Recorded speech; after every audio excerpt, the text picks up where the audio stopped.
How long does it actually take to learn Italian? 6 months, a year, 5 years? Are you going to be able to have real conversations for that trip that you're planning for next year? Or stuck using English like any other tourist? If you spent any time looking for this answer online, you almost certainly run into that dreaded "it depends." I know it sounds like a cop out, and I do hate to say it, it does depend. But it depends on specific nameable things that most people never actually break down. And once you understand what it depends on, you can have an actual number. It's not random and it's not a mystery. There's a real list of factors that determine how fast you get there. And by the end of this video, you'll be able to look at that list, find yourself on it, and walk away with a genuinely realistic sense of your own timeline. And if you're thinking you've heard all this before, there are two things I'd say. First, some of the factors that you're absolutely sure matter, they're not even going to make this list. In fact, a few of the things people stress about the most have basically no effect on how long this takes. And second, the single biggest factor, the one that matters more than all the others combined, is almost entirely within your control, which is great news if you're actually serious about this. So let's actually answer the question. Here's what really determines how long it takes to learn Italian. Let's start with the factors that genuinely affect your timeline, but that are mostly out of your hands. Think of these as your starting point. Some people begin this race a little further down the track, and it's worth being honest about why. The first is your native language or any other languages you already speak. So Italian is a Romance language, which means it's part of the same family as languages like Spanish, French, or Portuguese. If you already speak one of those, you've got a serious head start because the vocabulary overlaps, the grammar feels familiar, and whole chunks of the language are already half recognizable. Now, if you're a native English speaker, all is not lost. Even though English isn't a Romance language, it's borrowed so heavily from Latin over the centuries that you probably recognize a huge amount of Italian vocabulary without realizing it. This is actually a huge part about why Italian is considered one of the easier languages for English speakers to pick up.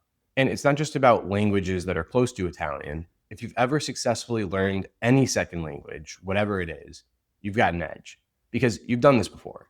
So you know what the process feels like, you've built the mental muscles for it, and that tends to make every language after your first come easier. And the other factor to consider is your background with Italian specifically. Maybe you took it in high school. Maybe you grew up hearing your grandparents speak it. Maybe you visited a few times and picked up little bits along the way. Even if you feel like you remember nothing, having some sort of early exposure or foundation in the language makes a difference. Your ear has already heard the sounds, so you're not starting from zero. You're starting from rusty, and rusty comes back quick. Now, here's the important part. All of these things are real, and they explain why two people can start learning Italian on the same day and progress at completely different speeds. But notice what they actually change. They change your starting point. How far down the track you begin. They do not change whether you can finish the race. So somebody starting from zero is just starting from a bit further back, but the destination is exactly the same, and so is the path to get there. These are factors that give some people a shorter journey, but it doesn't mean that you can't get there without them. And just a quick note, if you're finding this useful and have been looking for straightforward, actionable tips for learning Italian, subscribe and stick around. This channel is full of them, and there will be plenty more coming. Okay, back to the list. Okay, so those are the things that actually move your timeline. Now I just want to spend a minute on the things that people are convinced matter that really don't. Because these are the ones that people use as reasons to not even start or to quit halfway through. And in the grand scheme of things, stressing out about them usually just ends up being a waste of energy. So number one is your age. This one's really popular. A lot of adults think of kids as these language sponges and talk about their own age as if the window's already closed.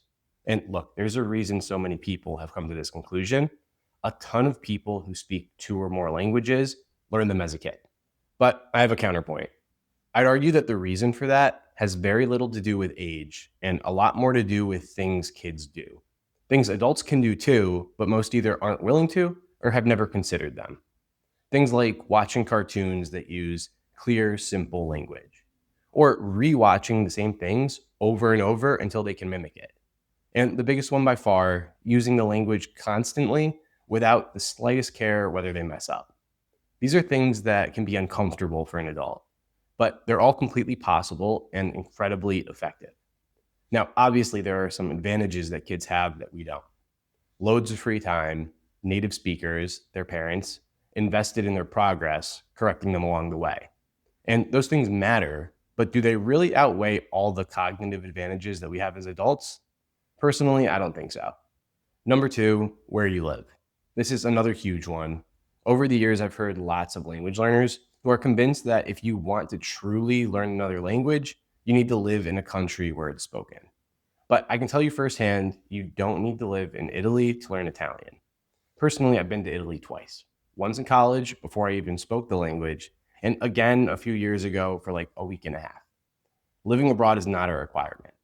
I get why it feels that way. It's typically a lot easier to learn a language when you live in the country, but it isn't essential. I made an entire video on this topic a few weeks ago. So if you want a better understanding of how living there makes reaching fluency easier while still not being an all or nothing, that's where you can find it. So I'll put that link in the description. Then number three, and I'm sure this one will ring a bell too, talent. The belief that some people are just language people. And if you weren't born with that gene, you're out of luck. I think this one's especially tough to let go of if you don't personally know anyone that's taught themselves a second language. Because if you did, you'd see they're just normal people. There is no language gene. The people who succeed at this aren't smarter or more gifted. They just went about it the right way and stayed consistent. That's it. And here's the part that really gets overlooked. A lot of them thought of themselves as someone who couldn't learn a language at some point earlier in life. Maybe you've been there. Maybe you failed to learn Italian after 10 years in school. Maybe you struggled to order a meal on the family vacation to Rome. Maybe you asked your grandma to teach you a few words here and there, and it just never stuck. For a lot of successful learners, it wasn't until they actually started gaining momentum and making real progress that they believed it was even possible. When you're not sure how to start and you feel like you're just grasping at straws, it's natural to blame genetics. But all that does is put an invisible ceiling over what you can actually accomplish. So look at that list: age, location, and talent. They're all things that could stop you. So we treat them like these fundamental factors that decide how long this takes. But in reality, it isn't where your focus should be. So if it's not your age, not where you live, and not some talent you were or weren't born with, what actually decides how long this takes? It comes down to two things, and they're both completely in your control. The first is your approach, how you learn. Let's start with the numbers, since at least for me personally, having a proper target always kind of grounds me. So 600 to 750 hours. That's the most cited estimate from the Foreign Service Institute, which is the group that trains US diplomats, for reaching professional working proficiency in Italian. And if you're more familiar with the European levels, that's about high B2 into C1. And that actually puts Italian in the easiest category of languages for English speakers to learn. So there is a real number to hold on to. That said, the number is just the base case. For one thing, it's counting classroom hours, full-time traditional instruction. And as a lot of us have learned the hard way, how efficient those hours actually are depends entirely on how you spend them. Because not all hours are equal. You could spend 700 hours on grammar drills, conjugation tables, and fill in the blank worksheets, and come out on the other side still unable to follow a real conversation. Or you could spend those same 700 hours immersed in Italian you actually understand and enjoy, and come out on the other side able to speak. Same hours, completely different outcomes. That's what makes how you learn the single biggest lever you have. Think of the hours that you put into the language as money, and your method as the exchange rate. The better your method, exchange rate, the more you get out of what you put in. And of course, consistency plays a huge role in this too. The person practicing the right way every day is on a completely different timeline than the person who's doing a little here and a little there whenever they remember. I'm not going to lay out exactly how to do all this right here, because I've got other videos that go deep on the method and on stacking up those hours without upending your life. But for now, just know that this is the lever that matters most. The second is necessity. Here's something you'll notice if you look around. People who truly need to learn a language, learn it, period. Whether it's to communicate with loved ones, coworkers, or making new friends, they find a way. your brain makes it a top priority. It's when your brain sees the language as a nice to have that motivation fades and your progress grinds to a halt. Now, I'm not saying you should make learning Italian some do or die necessity because that's not realistic. But here's the trick: you can create a sense of need. You can incorporate things into your day that make your brain feel like it needs the language. Something as simple as finding a show that you're obsessed with or a book that you can't put down. Something you feel an actual pull to come back to every single day. If that thing happens to be in Italian, then suddenly you need Italian. You've created a necessity and you didn't have to move across the world or change careers to do it. That constant pull is what keeps you showing up day after day. And that consistency is what actually impacts your timeline. So those are the two: how you learn and creating real necessity. Notice that both of them are within your control, things that you can actually shift in your favor. Not your age, not where you're born, not your DNA. The two factors that matter most are the two that you can actually control. So how long is it actually going to take you? Here's how to figure it out. Take everything we just covered and run your own circumstances through it. I'll go first as an example.